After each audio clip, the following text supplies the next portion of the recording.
I hope you enjoy my stories. Instead of just clicking thumbs down, please comment and share how we can do better. If you do like our video, then please like and subscribe. My HOA says my house should be 4 colors. I want to paint it hot pink now. Painting a house is always an exciting project, and I recently took on the task of sprucing up our home. After careful consideration, I decided on 2 different shades of black for the eaves and secondary color while keeping the body of the house white. I thought the contrast would look striking. However, despite the colors being approved initially, some feedback came in that the black shades were too similar, which was surprising since I'd followed the guidelines. Now faced with this unexpected criticism, I'm contemplating adding a bold twist by painting the eaves hot pink. My reasoning is that it would provide a vibrant pop of color and create 4 distinct color zones on the house.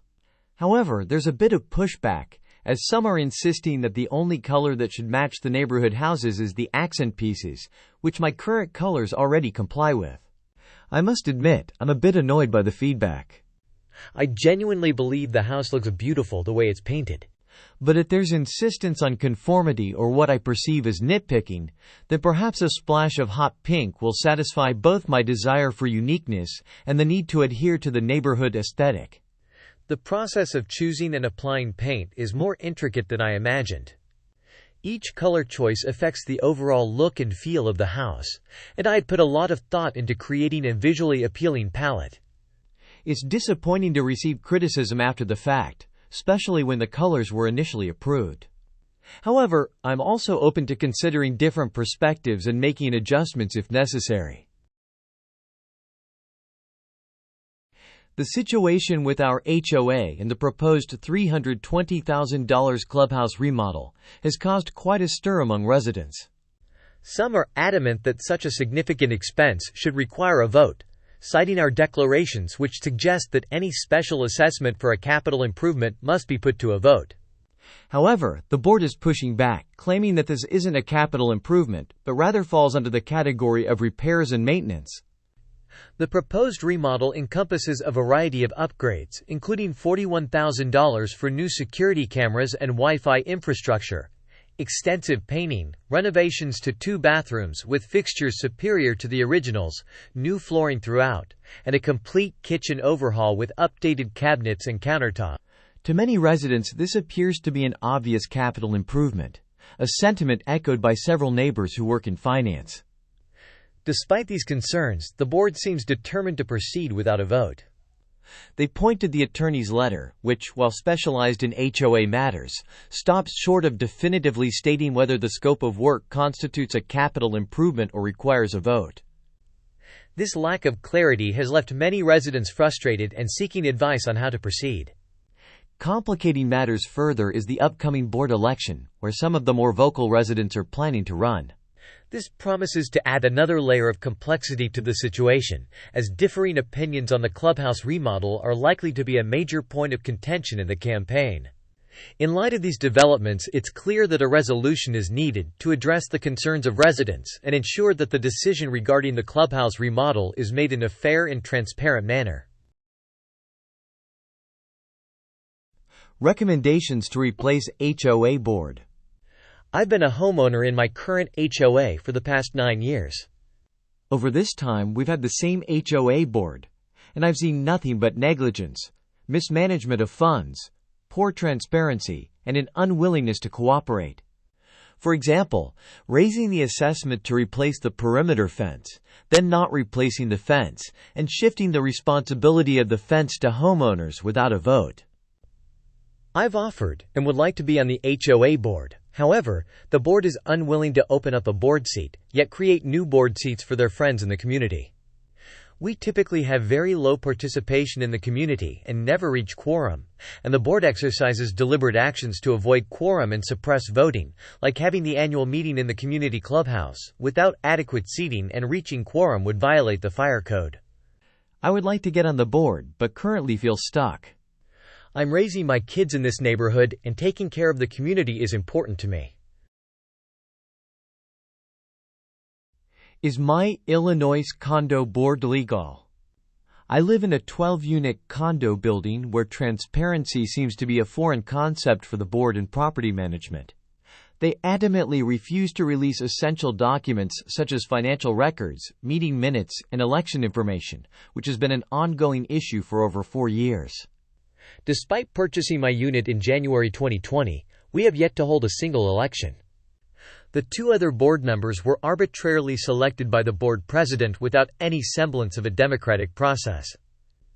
This raises serious questions about the legality of our Illinois Condo Board and its authority to carry out essential functions such as collecting funds, imposing fines, and hiring contractors, many of whom appear to be friends and family members of those in power.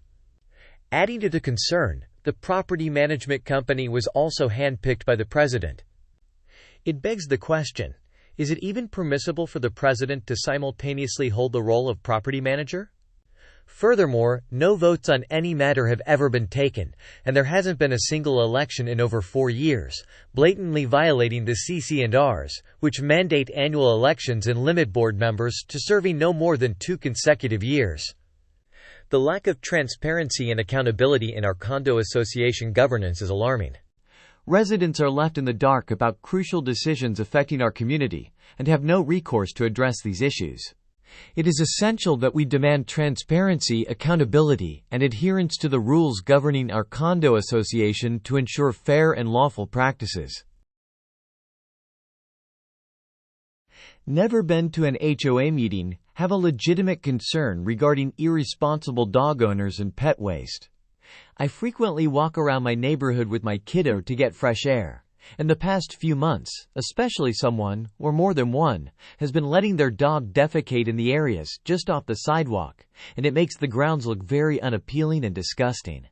I'm pretty sure I know who it is, but I haven't been able to catch them in the act.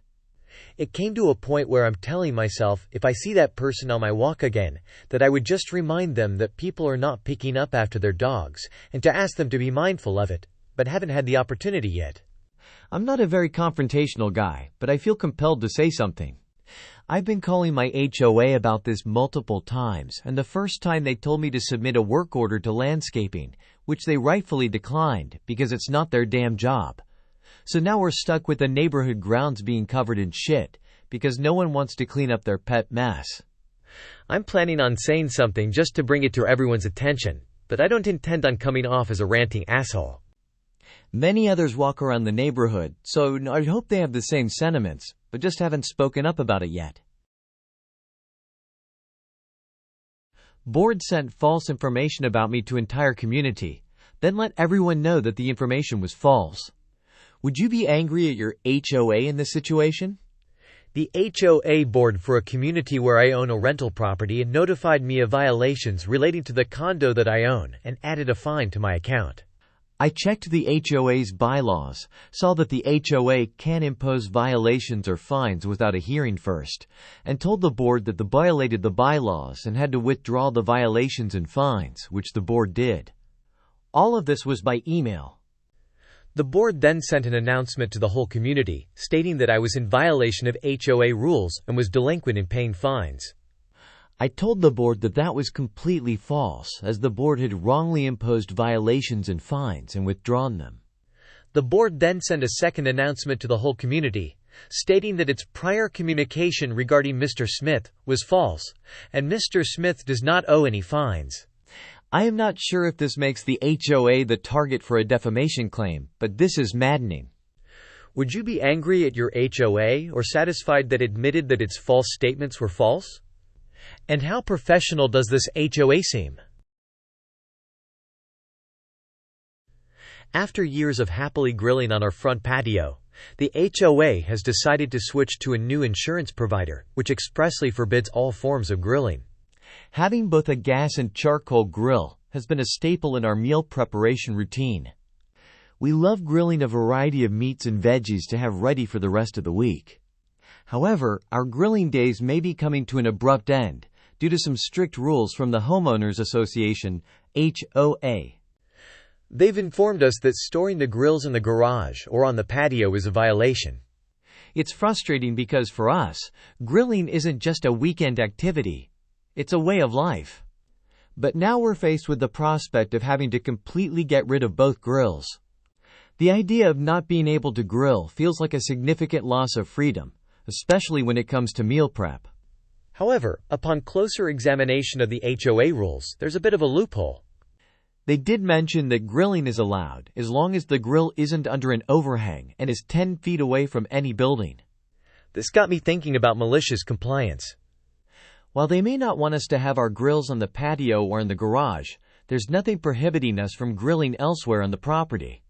I'm considering marking off a 10-foot boundary into the alley behind our house and grilling there this summer.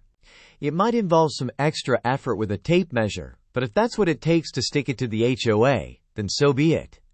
It's frustrating to feel like we're being nitpicked over something as simple as grilling, especially when we're just trying to enjoy our meals and our home. The HOA's strict enforcement of these rules feels oppressive, and it's tempting to push back in any way we can. After all, what harm does it do to have our grills neatly stored in our garage or on our patio? It's not like we're causing any disruption or eyesores to the neighborhood. It's moments like these that make me question the purpose of the HOA and their seemingly arbitrary regulations. But for now, I'll play by their rules with a bit of creative interpretation and F the HOA. I solicited updates to CCRs. Boomer Karen wants to limit rentals to those over 25 years of age. She's effing delusional. Absolutely no concept of equal housing rights exists in our condo building. The board president seems to be the only owner or board member who has offered any changes to the CC&Rs, covenants, conditions, and restrictions. I ran for the board with the hope of updating the outdated 40-year-old CC&Rs to reflect modern standards and ensure fair treatment for all residents. Currently, we have no structured system for imposing fines, except for a vague reference to law or equity. To make matters worse, the association lawyer is someone who advertises primarily as a personal injury attorney, raising doubts about their expertise in condominium law. Our situation is further complicated by the fact that we're in South Carolina, and it turns out that the bylaws were never filed with the state or county. This oversight has led me to question whether our HOA has any legal standing at all. While it might sound like wishful thinking, I'm hoping this means our community is not bound by the regulations outlined in the bylaws. Now serving as the president of the board, I'm determined to bring about positive change. I would love for my tenure to be the last, signaling a new era of accountability and fairness in our community governance. It's time to ensure that all residents are treated equally and that our association operates within the bounds of the law. What are the chances I'll be involuntarily pulled into an HOA from this CC&R? Considering a home in a new construction neighborhood in California, I've come across a concerning clause in the CC&R's covenants, conditions, and restrictions. Article 13.2 states, reservation of right, to create a common interest development declarant, hereby reserves any and all rights to, prior to the close of escrow on the last lot within the project, to create a common interest development, and further elaborates on how such a common interest development, CD, would be governed. The absence of an HOA and my realtor's assurance that there probably won't be one provides some reassurance, but this clause has me worried about potential risks. This language has sparked concern for me, as I'm generally wary of homeowners associations, OAs, due to their often restrictive rules and fees. The possibility that the builder could establish an HOA before the project is completed is unsettling, and I'm unsure how to proceed. While it's possible that this clause is just standard legal language included in many CC&Rs, it's also important to consider the potential implications. If the builder does decide to establish an HOA, it could mean added expenses and restrictions on how I can use and maintain my property. I've discussed my concerns with my realtor, who suggests that the absence of an HOA is likely, but I'm still hesitant. Is there a way to verify whether the builder intends to install an HOA once the project is closer to completion? I want to make sure I'm making an informed decision and not taking on unnecessary risks. HOA has survival assessment in the works, but didn't disclose. Before I purchased my home, I was unaware that the board had been considering a significant survival assessment. It wasn't until a few months later that they hit homeowners with the news of a multi-million-dollar survival assessment. Upon further investigation, I discovered that a number of documents obtained after my purchase and after the announcement indicated that the board had been in contact with builders, engineers, and various companies regarding the building. The prior meeting minutes barely contained any functional information related to the building assessment, so as an outsider, it would have been impossible for me to know what was truly going on behind the scenes. Had I known about this situation, I obviously wouldn't have purchased the property. This lack of transparency and sudden imposition of a large assessment has left me feeling frustrated and misled. I wonder if anyone else has experienced a similar situation where crucial information about a property's HOA or assessments was withheld until after the purchase. It's concerning to think that unsuspecting homeowners could find themselves in a similar predicament.